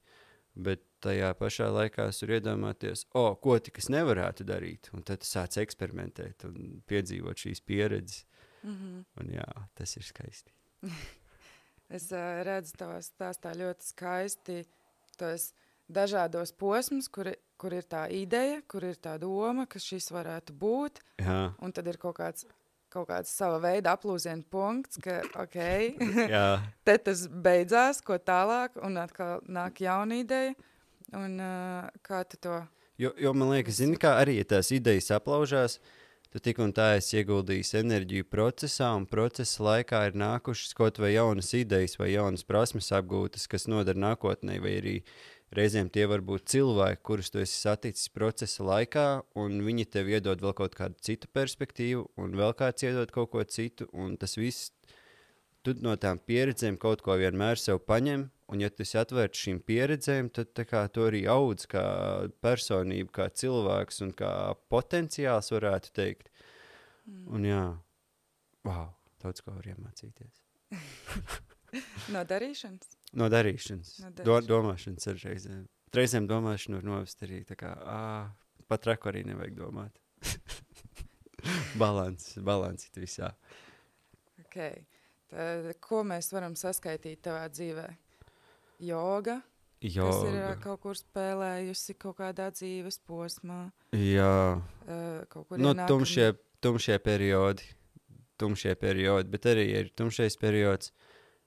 Tagad, piemēram, ja uznāk tumšais periods, es viņiem vienkārši atļaujos, un es zinu, ka no tumšā perioda nāks kaut kas ļoti skaists. Tāpēc arī tie ir jāpiedzīvo, un varbūt saprast to, ka, ja ir tumšais periods, viņš nav mūžīgs, kad būs labi, sejies. Bet palikām pie tā par periodiem manā dzīvē. Jā, kaut kādi tumšie periodi, joga. Ne joga, bet pirms jogas sports, svara nomešana, tad joga, tad kaut kāda saprašana, kad, kaut ko interesantu vajag padarīt arī vēl dzīvē, noķert emocijas, izaicinājumu. Un tad, tas outdoors. Nezināmā iepazīšana jau bērnībā bija. Pāri upei gribējās uzzināt, kas tur ir. Un tad tas izplatās jau, kas notiek Francijā, vīnogu laukā, kas notiek Portugālē. Jā. Kā tas lauks plešās skaisti, vai ne? Jā, un arī caur tām praksēm, arī prakses patiesībā pavarās vaļā. Piemēram, dejošana, kas man no kaut kāda pamatskolas laika bija iespiedusies kā kaut kāds gandrīz tabū, kad es tā kā nevaru dejot.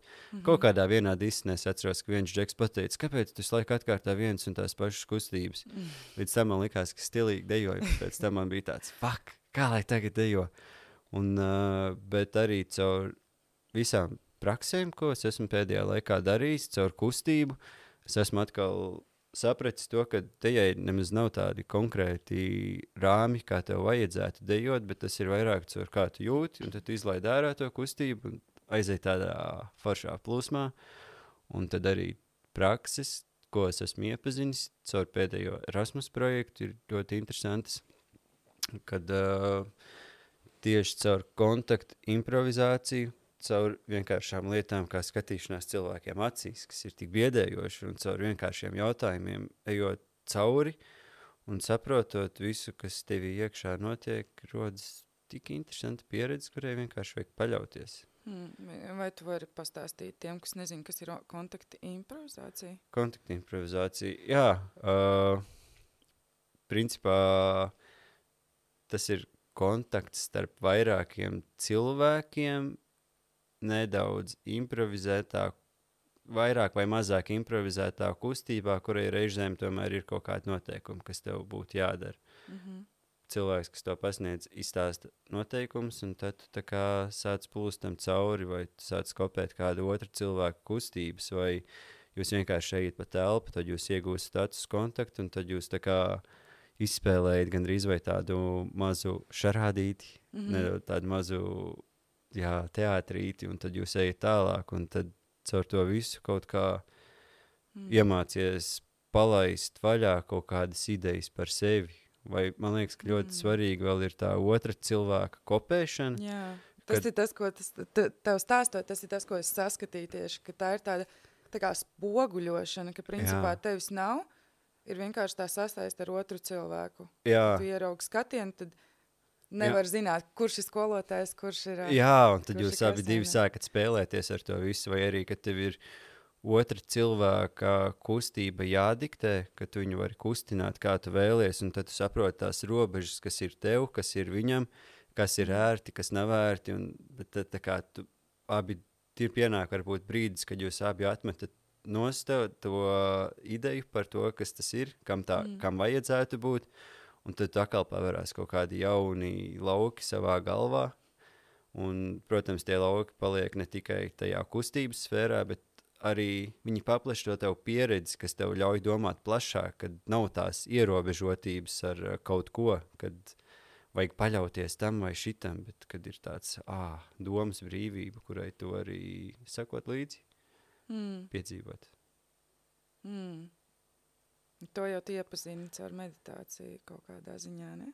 Kaut kādā ziņā, bet man liekas, bet tā ir tāda vairāk iekšēja praksa, kad sevī tu iegūsti kaut ko, bet tad vēl tāpat nebija tāda drosme realizēt visas idejas reālajā dzīvē, tā kā fiziskajā plānā.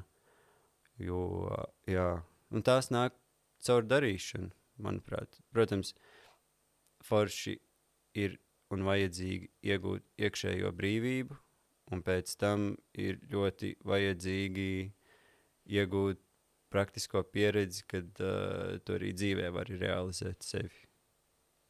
Jā, it kā. Labi, man tev ir jautājums. Es nezinu, vai tava atbilde atkārtosies vai nē. Redzēsim. Kā tev šķiet, kas tavuprāt ir palīdzējis tev augt un attīstīties un tikt cauri tieši tām dzīves grūtībām, ko tu sastapi tajā ceļā? Nu, ka tev, es nepieminēšu to iepriekšējo vārdu, bet... Tu saprati jautājumu? Jā.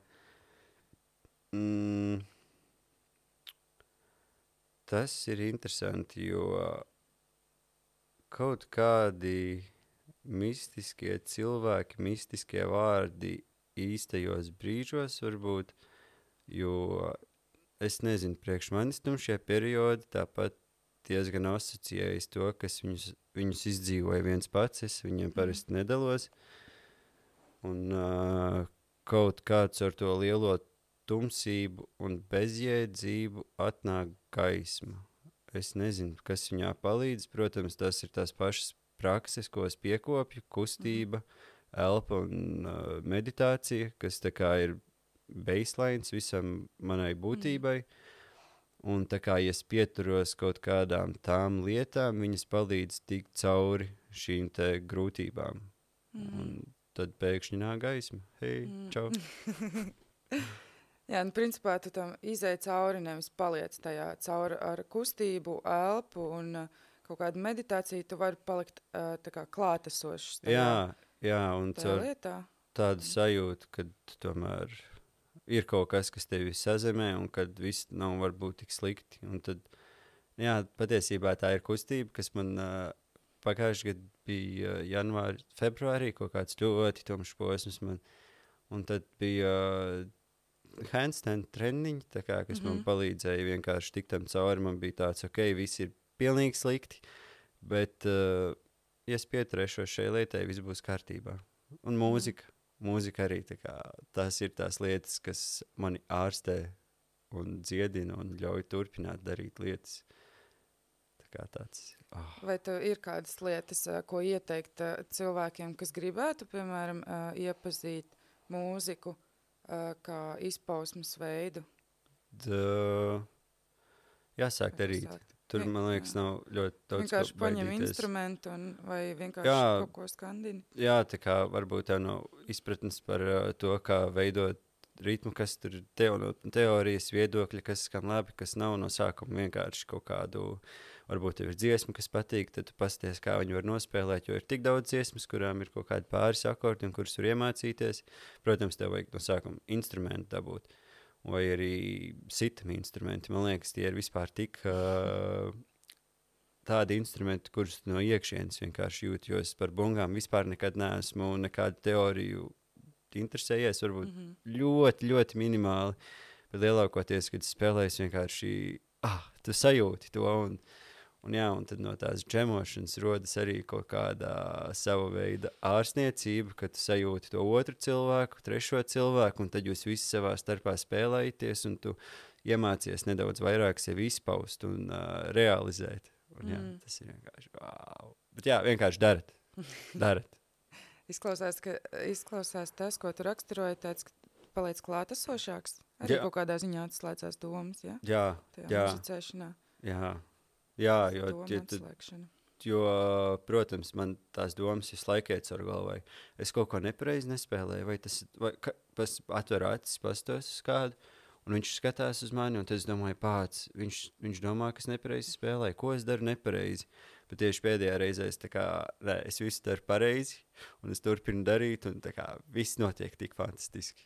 Un izklausās, ka tur tas pienesums atkal bija kustība un meditācija, ko tu minēji. Jā. Jo es atceros par meditāciju, tu minēji tieši šo par to domu, ka kaut kas kasās, tas izklausās ļoti līdzīgi tam, ka tā ir tikai doma, ka viņš kaut ko domā vai kaut kas ir, kas apstādina tajā brīdī to klātesamību. Jā, tā ir. Domas ir interesanta lieta.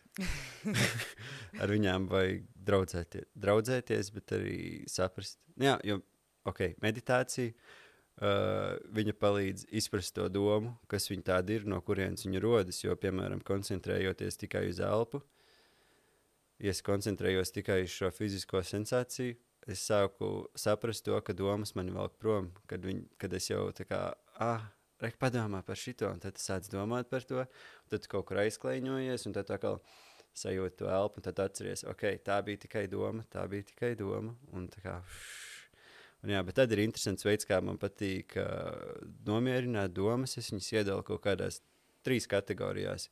Domas par nākotni, domas par pagātni, vai vienkārši bullshit domas. Un tad es sēžu meditācijā, un kaut ko sāku domāt, un tad bet es tikko domāju, un es atkal koncentrējos uz elpu, un visu laiku aizeju līdz domām. Bet tad man palīdz vienkārši tā tehnika, es saprotu, tā bija doma par nākotni, viss. Jā, tā doma izprašana ir diezgan svarīga lieta, kur, man liekas, vislabākais veids, kā to saprast, ir vienkārši sēžot, nekustoties un vērojot sevi. Visefektīvākais. Jā. Kā tu jūties šobrīd? Vai tev...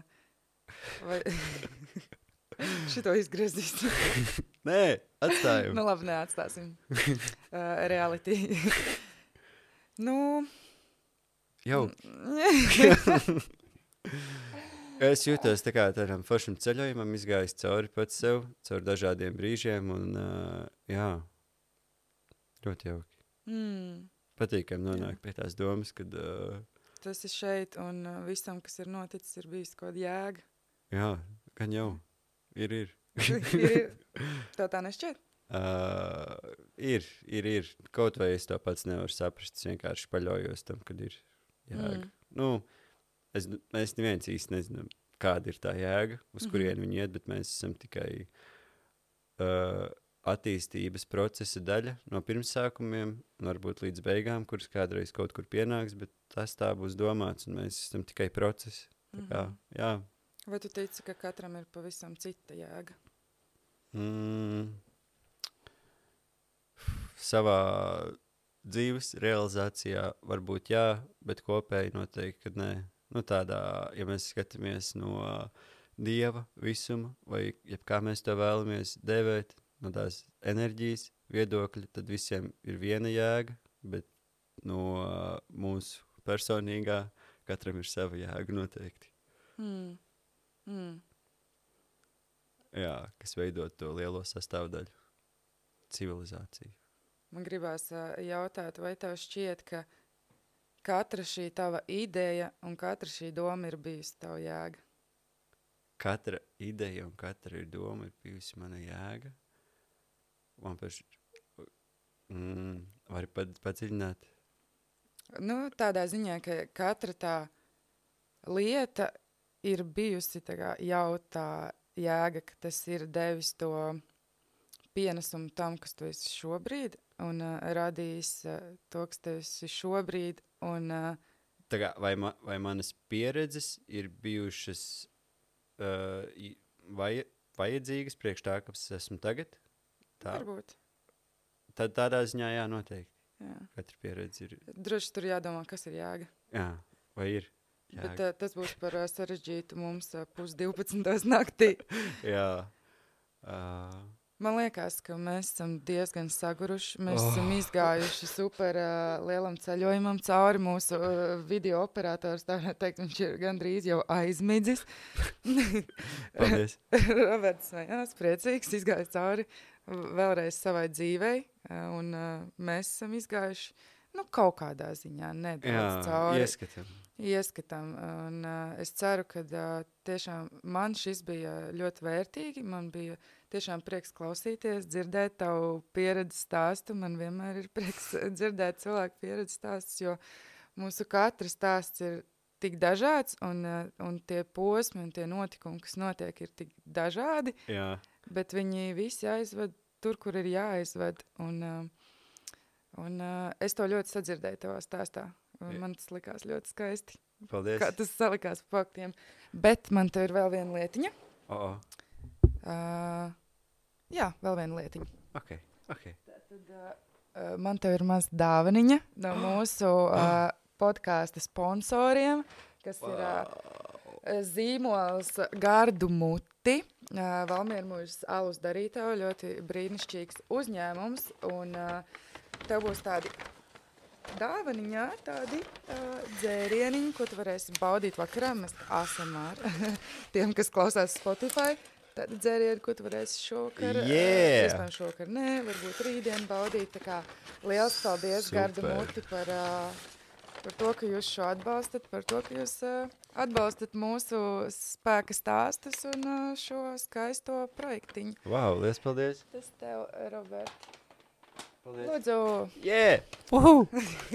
Liels paldies un tiekamies nākamajā epizodē. Mēs varētu tā 3, 2, 1. Tad... Labi, tiekamies. Paldies.